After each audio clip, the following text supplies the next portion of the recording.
All right, we are back with this, um, adding some detail in the gele. This is my last sculpting session for the night. Doesn't require any narration, so I hush now.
All right, so this is the last sculpting session for the night, and we are calling it at 24 minutes, 51 seconds.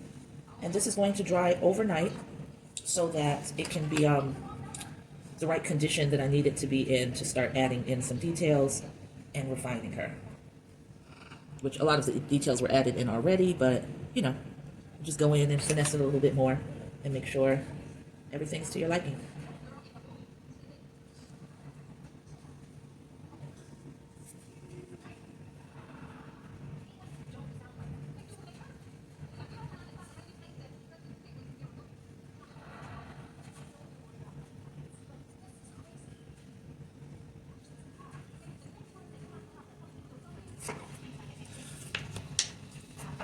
All right, so y'all can hang with me while I clean up.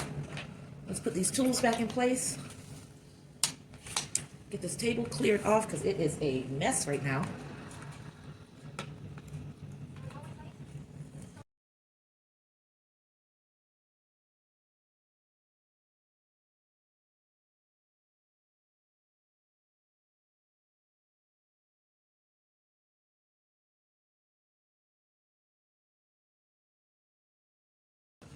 All right, so this is what the Gele Goddess wall plaque is looking like. And tomorrow, once this clay is harder, I'll be able to separate it from the cutting board, and I'll cut out the area where the wall plaque would be able to hang. And I think that in order to keep it from being too top heavy and end up tilting in a weird way, I'm going to need to go right across the center here, because that'll enable me to gouge from like here to here, and you'll have a little wiggle room with positioning so that it doesn't drop down. Like if I was to put the line starting from here going straight across, if the nail doesn't fit too great right there, or if it nail fits best right here, it's going to cause it to drop down that way. So you want to be able to hang it so that you can position it and balance it in the center. So that's what we're going to be working with. That's what she looks like. That's what she looks like 3/4 view. I want to make sure that I hold her, because I think it's pretty solid on here, but to have this hit the floor right now, as soft as this clay is, would destroy everything. So that's her from the front. That's her looking head on, and it's going to be a really beautiful piece. So I'm going to set her out of the way for just a second, and y'all can hang in here with me while I clear off my table and get it nice and welcoming for tomorrow. The side table is a mess, but it's not the worst mess in the world, but it does need to be straightened out, and I'll be more motivated to do that quickly if at least one area of the table is clean. So that's why I'm taking care of this right now.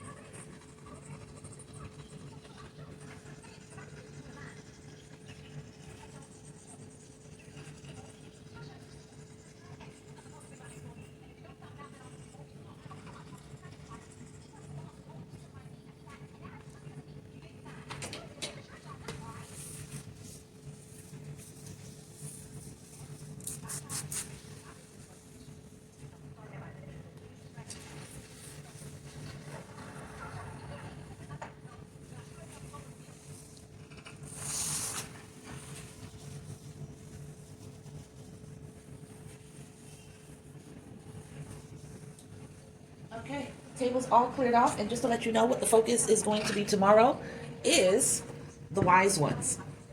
So, here are my babies.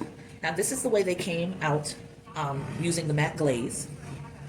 And I have decided that I don't want the white wick locks. I don't know. I mean, it's different, and maybe that's part of the allure of them being the wise ones. So I'll make a decision on that tomorrow. But the matte is going to stay exactly the same. I am going to seal it with the Mod Podge, and I believe that this color, once the Mod Podge is applied, ends up making it much darker and turns it into sort of a chocolate looking, which is fine with me. Now, what happened here was glaze that I put on that is actually black matte. Now, because the studio did this in a low fire, I don't know if it needed to have stayed longer or I'm sorry, not stayed longer, but have been put in with a mid-fire setting for this to have been black, but I intended for this area to be black. I intended for this area to be dark. So I'm going to go over that with regular black acrylic paint and add all of that in. So that's going to get colored. That's going to get colored, these areas. And then I'm going to have to go in very carefully, because I do see where, my coverage wasn't the best for the beadwork. I do like the pastels of it, but I'm going to have to figure out something else, because they're, just little areas, little spots that I couldn't get to. And once the Mod Podge is added, it might not make that much of a difference. I don't know. But I'm going to go in here, and I'm really thinking that I am going to end up keeping their wick locks white with this bluish, or I might get rid of the blue and paint over everything in white. I think that that's more appealing to me. And with the beard, I think I'll get rid of the blue and end up putting in some gray, because this I expected was going to be much more grayish than it came out. So yeah, I think tomorrow's work is going to be painting over the entire beard in white, and then going back in and adding the gray highlights like you see it here. Painting over all of the wick locks in white, and maybe some gray highlights at the temples, things like that. And the same thing with her. So that's the setup for tomorrow. I thank you guys for hanging in there with me. I should be setting the date for the Facebook live sale in October, sometime around the first or second week of September. I want to have all of my inventory together and know what I'm working with to a large degree. I've also got to experiment with some silicone molds, stuff like that that's happening behind the scenes. So send me your email address if you want an invitation to the Facebook Live, and maximum two reminders about the Facebook Live, because we're all busy people. We get sidetracked and we forget that wonderful things are coming up. I don't want you to forget these wonderful things, because it'll be the only time that you can get small, mid-sized sculptures, jewelry, pendants that are completely handcrafted. Say it, don't spray it, Terry. I don't know if y'all saw that big just spray of spit that came out of my mouth and landed on the table. Sorry. So yeah, this will be your opportunity to get very special Facebook Live pricing, because anything that's not acquired is going to land on the site at its regular rate, and that's where it will remain until it's sold from the site. But the good news is I'm planning on doing these Facebook Live sales every other month. So things that you're watching me build and create and work on here on TikTok, you'll get a chance to fall in love with and say, you know what, I'm gonna make it to that Facebook Live sale so I can get an amazing price for pieces that I would normally end up paying much more for. So send those email addresses and I'll talk with you another time. Peace.